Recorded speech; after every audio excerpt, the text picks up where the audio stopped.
এটা মানে রায়মঙ্গল নদী। অনেকেই বলছিলেন আমাকে ফোন করে, দাদা বাড়িতে গেছেন আরেকবার ওখান থেকে লাইভটা চাই, খুব সুন্দর জায়গা। তো আমার বাড়ি এই হিঙ্গলগঞ্জ ব্লক, আর এই দেখতে পাচ্ছেন এই পাশেই আমার বাড়ি, এখানেই এই রায়মঙ্গল নদী দেখতে পাচ্ছেন।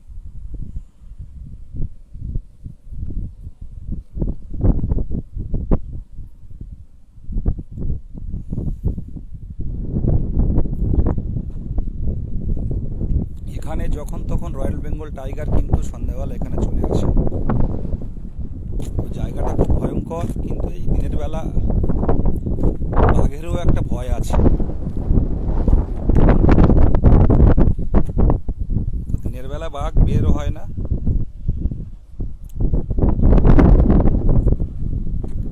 রাতের বেলা এখানটা আসাটা খুব ভয়ের। এটা হচ্ছে কুঁড়েখালী নদী। অনেকে যারা আসতে পারে না তাদের জন্য কিছুক্ষণ, সবসময় তো লড়াইয়ের ময়দানে থাকি,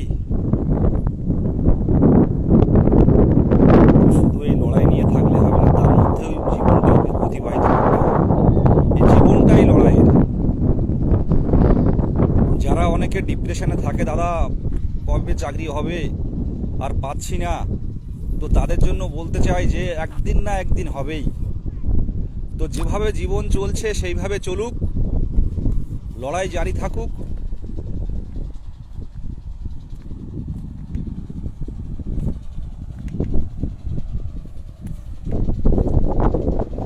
এটা একদম ফুল, এটাই জঙ্গল। এই এক পাশেই জঙ্গল আর এই পাশটাই মানুষের বসতি।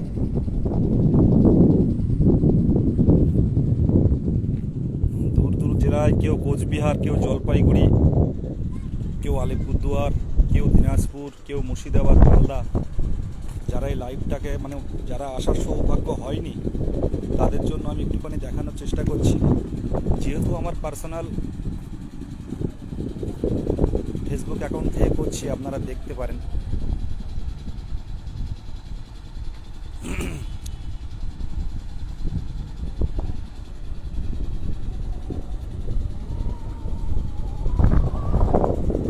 এটা জিটি ঘাট বলে এটা।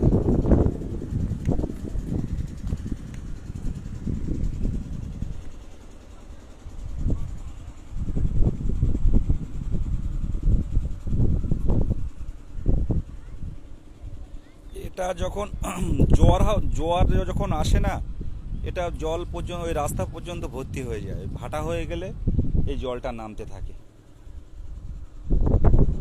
জল নামতে থাকে।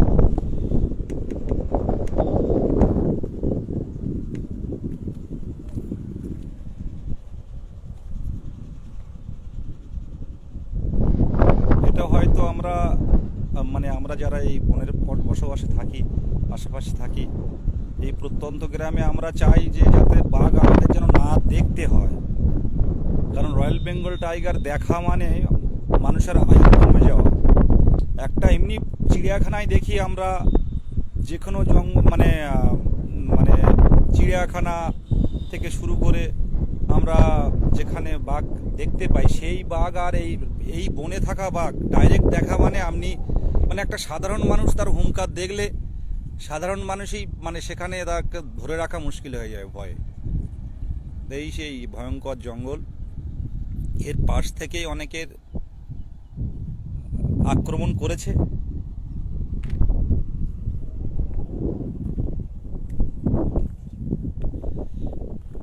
এগুলো সব ভর্তি হয়ে যায়। এখন যেহেতু ভাটা, আমি একটু নেমে জাস্ট দেখাচ্ছি।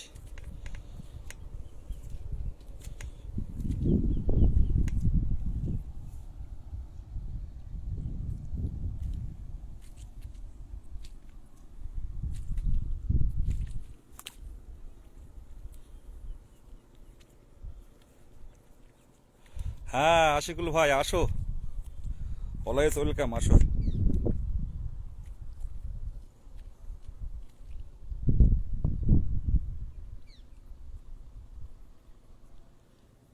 বিশেষ কিছু দেখার নেই, আমাদের বাড়ির পাশে যেহেতু আমাদের অতটা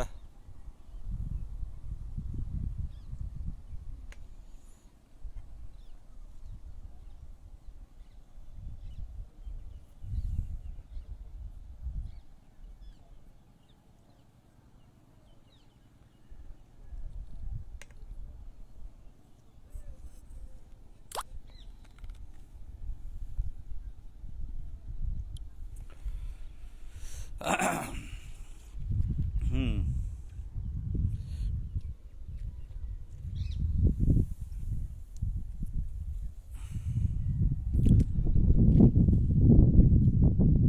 যাই হোক, 2022 প্রাথমিক টেট উত্তীর্ণ যারা আছেন সবাইকে সংগ্রামী অভিনন্দন জানাই।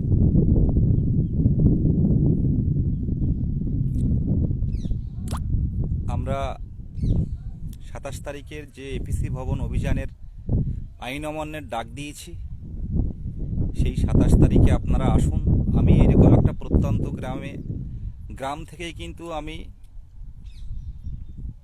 মানে বারে বারে কিন্তু কলকাতা রাজপথে ছুটে গেছি। আমি বলতে চাই, যারা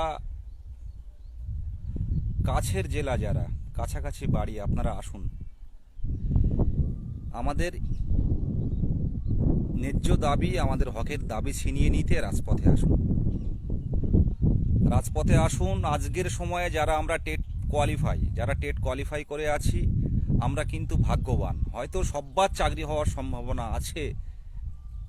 বিহারে যেমন প্রাথমিকের নিয়োগে বিহারে যেমন সবাই নিয়োগ পেয়েছে, সেরকম নিয়োগেই কিন্তু বাংলায় দিতে হবে।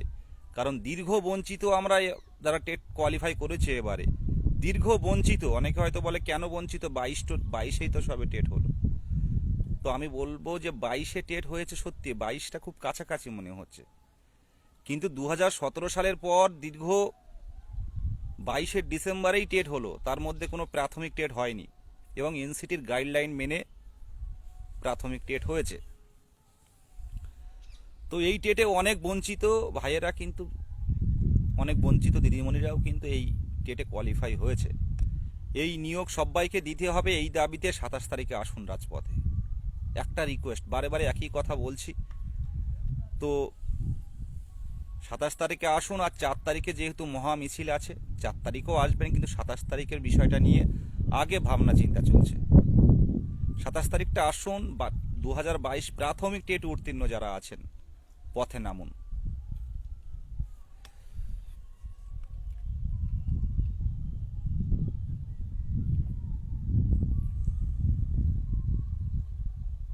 কারোর কোনো কোশ্চেন থাকলে জিজ্ঞাসা করতে পারেন, আমি রিপ্লাই দেব। এখানে দেখতে পাচ্ছি যে কমেন্ট দেখা যাচ্ছে।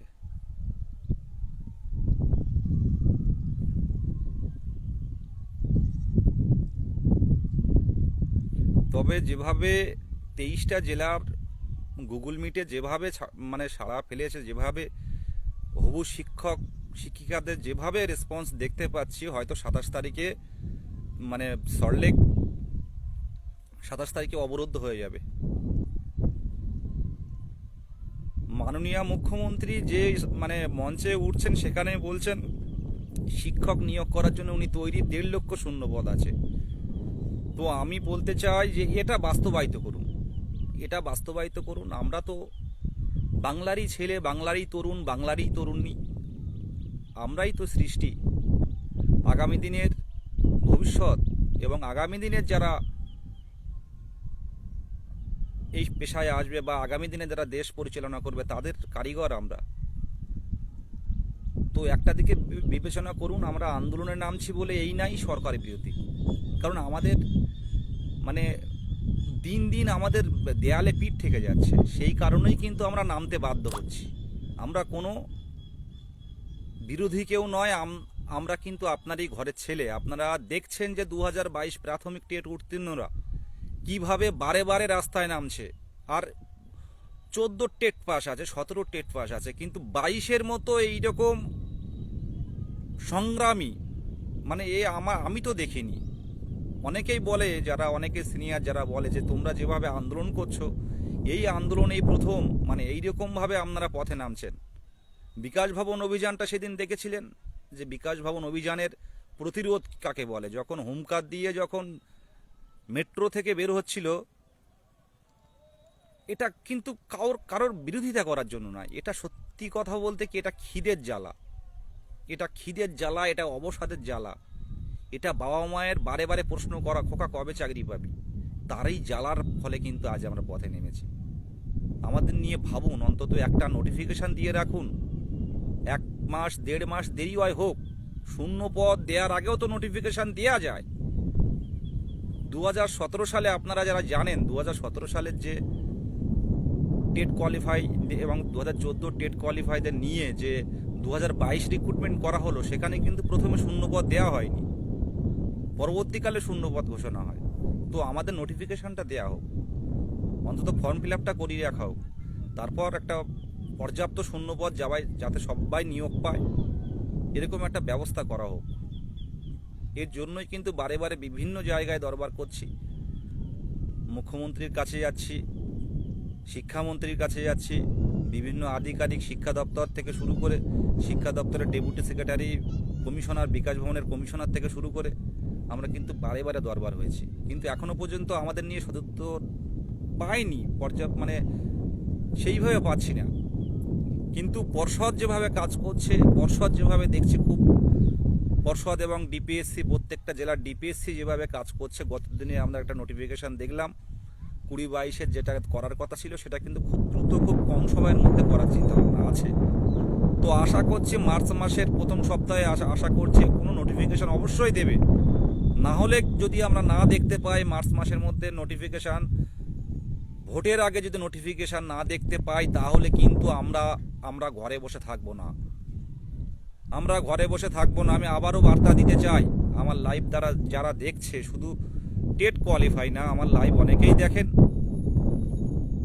তো এই প্রত্যন্ত গ্রাম থেকে, গ্রামটা আরেকবার একটু দেখাই, এই প্রত্যন্ত গ্রাম থেকে আমি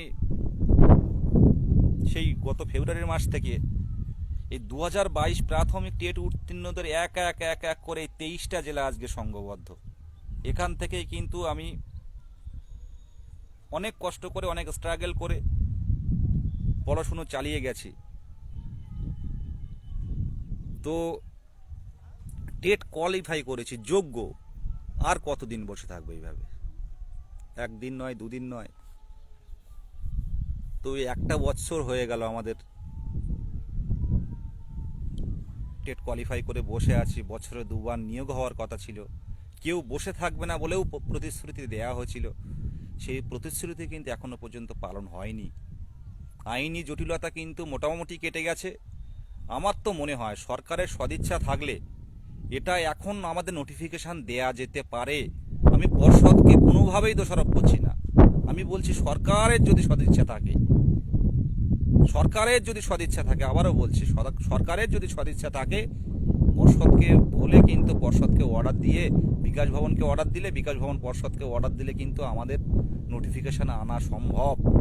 সাবজেক্ট টু আউটকাম দিয়ে যেমন 17দের নিয়োগ করছে, ঠিক তেমন সাবজেক্ট টু আউটকাম দিয়ে কিন্তু আমাদের নোটিফিকেশান আনা সম্ভব। এই দাবিতে যতক্ষণ না পথে নামছি, এই দাবিতে কিন্তু আমাদের অনড় থাকতে হবে। সব্বার নিয়োগ দরকার, আমাদের সব্বার নিয়োগ দরকার। সবার বাড়ি বাবা মা আছে, সব্বার বাড়ি বাবা মা আছে, অনেক প্রতিবন্ধী ভাইয়েরা আছে, অনেকের বাবা নেই, অনেকের মা নেই, অনেকেই প্রচুর প্রচুর কষ্ট করে আছে, শুধু তাকিয়ে আছে দাদা কবে হবে, দাদা কবে হবে, আর পাচ্ছি না। তো সবাইকে এই কথাই বলবো, যারা এই ডিপ্রেশনে আছেন, একটা কথা বলবো যে দেখো, যেভাবে দিন চলছে চলুক, লড়াই জারি থাক, নিশ্চয়ই আমরা বের করে আনবো আমাদের অধিকার ছিনিয়ে আনবো। তাই 27 তারিখে বলবো যে আপনারা 27 তারিখে নিজে হবু শিক্ষক হিসেবে আসুন, আমাদের আচার, আমাদের ব্যবহার তেমনই হবে। আমরা কোনো কাউকে বিরোধিতা বা কাউকে কটূক্তি আমরা করব না, আমরা ভাবি শিক্ষক, এইভাবে কিন্তু আমরা আসবো আন্দোলনে। আর যেটা বলবো, প্রত্যেকটা জেলার মিটিংয়েও বলা হয়েছে যে যেহেতু আইন অমান্য, আপনার হেডফোন, আপনার মোবাইল, আপনার মানি ব্যাগ এবং এটা ব্যাগের মধ্যে রাখবেন, কারণ যেহেতু না আইন অমান্য, পুলিশ চাইবে সবসময় যাতে আন্দোলন না করতে পারি। আর পুলিশকেও এই বার্তা দিতে চাই, দেখুন আপনার ঘরে ছেড়ে আমরা আপনারা তো দেখতে পাচ্ছেন বারে বারে যাচ্ছি, কিন্তু কিন্তু কোনো সদুত্তর, কিন্তু কোনো পজিটিভ বলা হচ্ছে, কিন্তু বাস্তবে কোনো কিন্তু লিখিত কোনো কিছু পাচ্ছি না আমরা। বলা হচ্ছে যে কেউ বসে থাকবে না, তোমাদের নিয়োগ দেব, কেউ বসে থাকবে না টেট পাস। ডিএলএড খুব কম সংখ্যক আছে। আমাদের মাননীয় শ্রদ্ধেয় গৌতম পাল মহাশয়, পর্ষদ সভাপতি, উনিও বলেছিলেন যে খুব কম সংখ্যক ডিএলএড আছে, আপনারা কেউ বসে থাকবেন না, দেরি করুন, আপনারা কেউ বসে থাকবে না। কিন্তু স্যার আমি এটাও বলতে চাই যে আর কতদিন দেরি করব? আর কত? এই ভোট হয়ে গেলে তো, ভোট জানি কয়েকদিনের জন্য, কিন্তু 2-3 মাস তো এইভাবে পড়ে থাকতে হবে। আমাদের ফ্যামিলির অবস্থাও সবার ভালো নয়। তো এইটুকু বলবো, 27 তারিখে আসুন। আমি পুলিশকেও এই বার্তা দিতে চাই, আমাকে চেনেন, কম বেশি চেনেন, পুলিশকে এই বার্তা দিতে চাই যে আমাদের বোনেরা যাচ্ছে, আমাদের দিদিরা যাচ্ছে, সুতরাং এমন কোনো ব্যবহার করবেন না যেটা আমাদের ক্ষতি হবে বা আমাদের কোনো কষ্ট পাবো আমরা, এমন করবেন না। আমাদের সাথে সাহায্যের হাত বাড়িয়ে দেবেন, আমাদের বসার জায়গা দেবেন, আমরা বসবো। আমরা কোনো বিতর্কে যাব না, আমাদের সাথে সরকার আলোচনা করুক যে আমাদের দাবিটা ন্যায্য কিনা। আমাদের দাবি যদি ন্যায্য না হয় আমরা চলে আসব, এটুকুই বলার। অনেকেই বলছিল দাদা তুমি বাড়িতে গেছো, একটু ওখান থেকে লাইভ করো, সুন্দরবনটাও দেখা হবে। তো তাড়াহুড়ো করে আমার 10 মিনিট লেট হয়ে গেছে, তার জন্য দুঃখিত। এখানে আসলাম। আপনারা 23 জেলা যারা আছেন, আপনারা 27 তারিখে আসুন। অবরুদ্ধ হবে, আমাদের প্রতিরোধ গড়ে তুলতে হবে, তারপর আলোচনায় আসা হবে।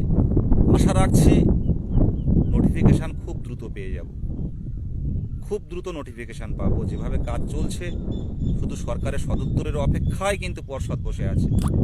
সেই জায়গাটা কিন্তু চোখে আঙুল দিয়ে দেখাতে হবে, চোখে চোখ রেখে বলতে হবে।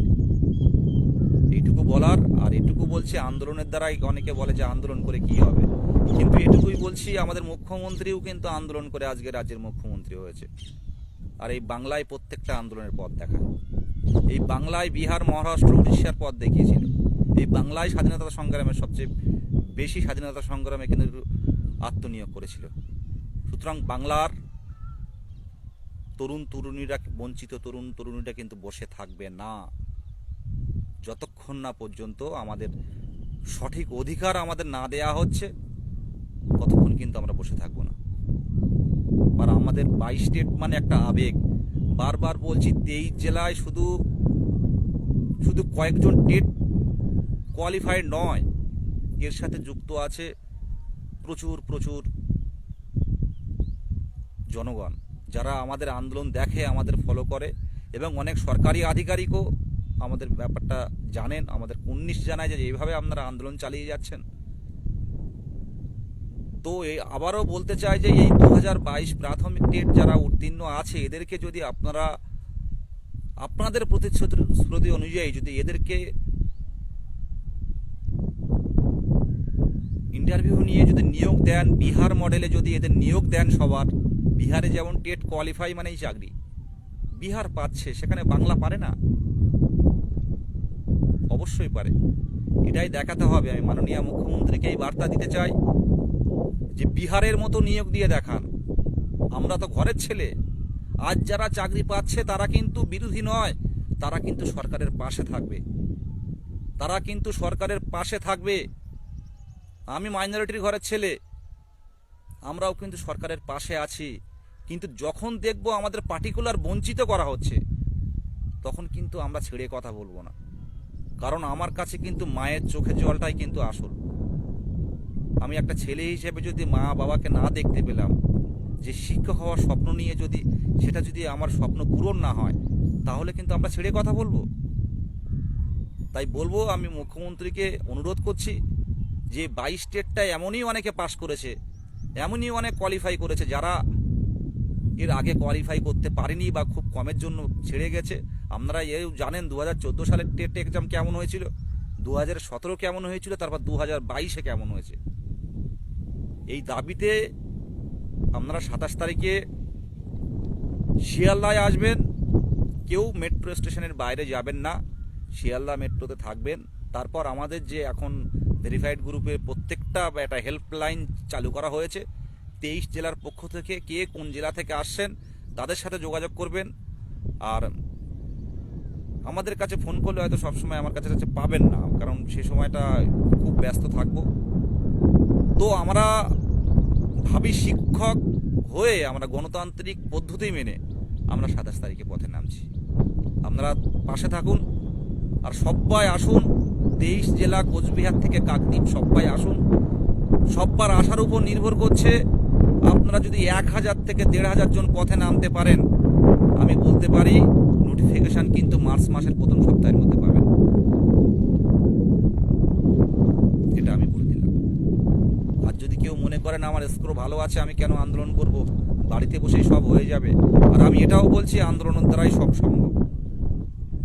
লড়াইয়ের ময়দানে থাকতে হবে।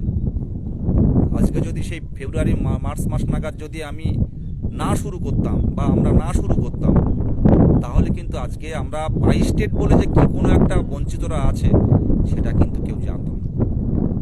আজকে ঘরে ঘরে এবং প্রথম শ্রেণীর বাংলার সংবাদ মাধ্যম, প্রথম শ্রেণীর বাংলার সংবাদ মাধ্যম, বৈদ্যুতিন সংবাদ মাধ্যম এবং নিউজ প্রিন্ট যেগুলো আছে, তারা কিন্তু 22 স্টেট উত্তীর্ণরা যে কত বড় আন্দোলনকারী এবং তারা যে কিভাবে লড়ছে তারা কিন্তু জানে। তারা এখন নিউজগুলো নিখুঁত নিউজ করে।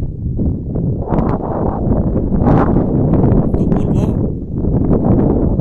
কোনো শিক্ষা বিষয়ক পর্ষদ সভাপতি হোক আর আমাদের মাননীয় শিক্ষামন্ত্রী ব্রাত্য বসু স্যারই হোক, এখন যদি কোনো সাংবাদিক বৈঠক করে তাদের আগে জিজ্ঞাসা করবে 22-এর নিয়ে কি ভাবছেন। 22 স্টেটে উত্তীর্ণ তো কখন কালীঘাট, কখনো বিকাশ ভবন অভিযান, কখনো বিধানসভা অভিযান, কখনো এপিসি ভবন অভিযান, কখনো নবান্ন অভিযান করছে। এদের নিয়ে কি ভাবছেন? রাস্তায় তো আপনার ঘরের ছেলেই পড়ে আছে। তো সেই উত্তরের অপেক্ষায় অনেকে হয়তো সাংবাদিক বৈঠক করেন না।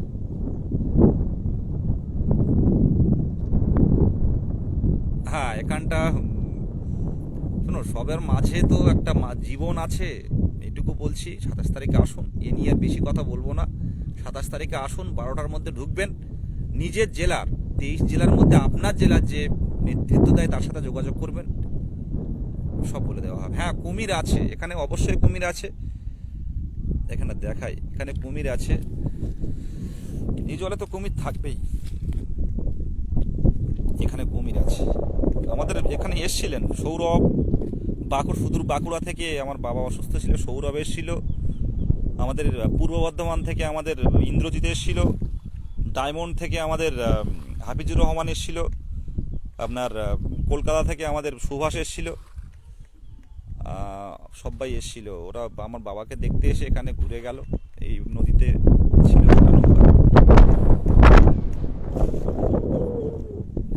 এখন এই পরিষ্কার জলে কুমিরটা বেশি থাকে, কারণ ঘোলা জলে কুমির থাকে না।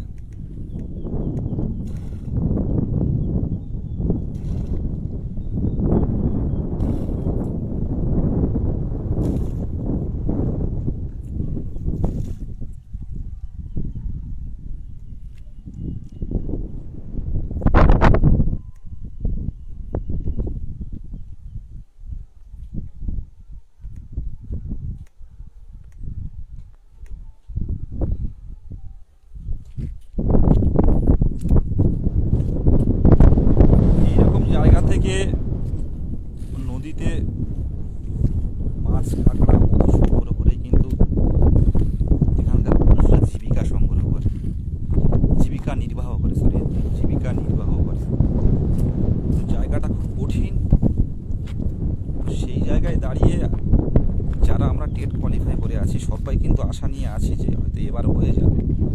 আর রেজাল্ট আউটের সময় যেভাবে পর্ষদ সভাপতি বললেন যে কোনো টেট পাস বসে থাকবে না, বছরে 2বার রিক্রুটমেন্ট হবে।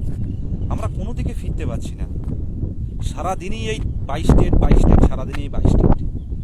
আমরা 24 ঘন্টার মধ্যে 6টা ঘন্টা হয়তো রেস্ট নিই, আর সারাদিনই কিন্তু এইভাবে লেগে আছি।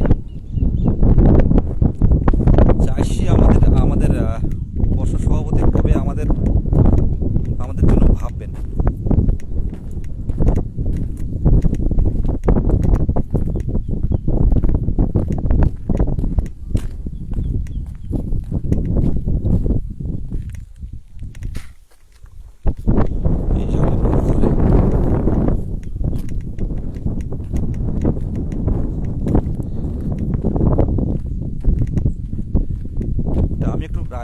কাছাকাছি নিয়ে জানার চেষ্টা করছি।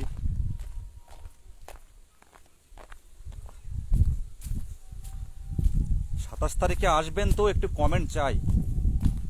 দেখুন কোনখান থেকে গিয়ে সবাইকে সঙ্গবদ্ধ করছি। 27 তারিখে আপনারা আসবেন কিনা একটা করে সবাই কমেন্ট করবেন, একটা দুটো হোক কমেন্ট করবেন, এই আশা রাখছি।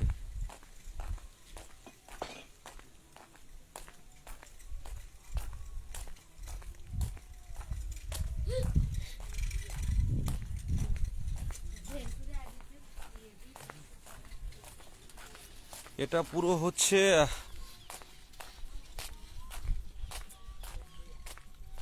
হ্যাঁ, সবাই কমেন্ট করুন, সবাই কমেন্ট করুন। এটা হচ্ছে পুরো আমাদের লাস্ট ল্যান্ড বলতে পারেন, মানুষের বাস বলতে গেলে এখানেই শেষ, আর নেই। এবার ওই এটা দেখতে পাচ্ছেন বঙ্গোপসাগর, ওখানেও কিছু দূর গেলে বঙ্গোপসাগর পড়বে ওটা।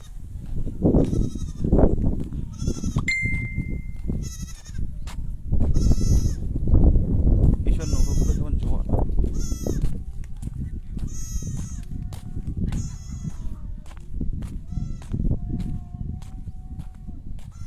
দেখুন এইগুলো হচ্ছে এখানে আগে আমাদের এখানটা এই রাস্তাগুলো ভেঙে ভেঙে ওই এখানটা ওখানটায় ছিল, এগুলো ভেঙে ভেঙে ভেঙে ভেঙে এমন তো এই অবস্থা হয়ে গেছে।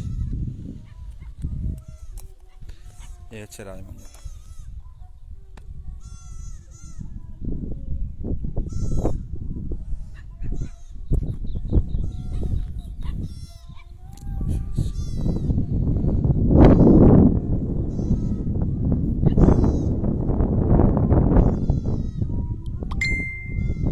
হ্যাঁ একদম, যদি 7 তারিখ হ্যাঁ 7 তারিখ শেষ হচ্ছে, 11 তারিখ আমাদের বেরোনোর চান্স আছে। হ্যাঁ 11 তারিখে আর 11 তারিখে হয়তো ইন্টারভিউ নোটিফিকেশন সবাই বলছে আসবে, কিন্তু আমি বলছি আপনারা যদি নিজের থেকে স্বতঃস্ফূর্তভাবে নিজের দৃষ্টিভঙ্গিকে সামনে রেখে যদি পথে আসতে পারেন নোটিফিকেশন পাবেন, আমি কথা দিলাম। আর যদি মনে করেন না ওরা যাচ্ছে আমি যাব কেন, আমার যাওয়ার প্রয়োজন নেই, তাহলে কিন্তু সত্যি বসে থাকতে হবে। বিধানসভা ভোট পর্যন্ত অপেক্ষা করুন। ভাবতে পারছেন না, মায়ের চোখের জলটা তো মুছতে পারবেন, যে মা বারে বারে বলে খোকা কবে চাকরি পাবি। তো এটুকু নিজের বঞ্চিত মনে করে পথে নামুন, নামুন পথে। ধর্ণা মঞ্চে যেমন গেছিলেন 27 তারিখে আসুন ও 4 তারিখে আসুন।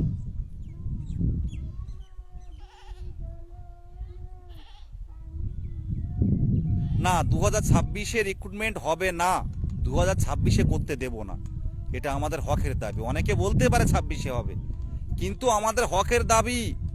এরপরে মুভমেন্ট করব, সে মুভমেন্ট অন্যরকম মুভমেন্ট, সারা ভারতবর্ষ দেখবে এই বাংলায় মুভমেন্ট করছে 22-এরা। বিহার পর পর মাসের মানে 6 মাসের মধ্যে 2বার নিয়োগ দিচ্ছে, বাংলা পারবে না কেন? এটা তো হকের দাবি, এটা 26-এ কোনো মতে এটা সম্ভব না। আমার 5,000 জন নয় 1,000 জন পথে নামুন, আপনি যারা দেখছেন তারা নামুন, এবং আশেপাশে বন্ধুদের বলুন। অনেকে এখনো পর্যন্ত ঘুম ভাঙেনি, যখন ঘুম ভাঙবে তখন দেখবে যে সব অন্ধকার আধার হয়ে রয়েছে।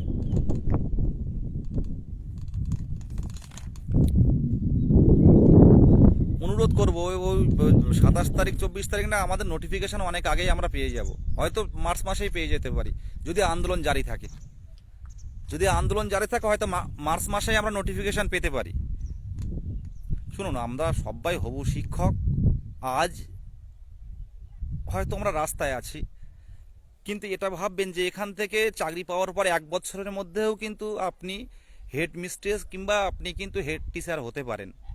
তো বারবার একই কথা তো বললে সেটা কেমন লাগে নিজের। তো সেই কারণে বলবো যে আমরা নিজের স্বার্থে চলে আসুন। আর আজকে লাইভটা আমি করছি এটা শুধু মানে 22 প্রাথমিক টেট উত্তীর্ণদের না, অনেকে বলছিল দাদা তুমি বাড়িতে গেছো একটাবার লাইভ করো, তাই আমি আসলাম এই জাস্ট একটু গল্প করার জন্য।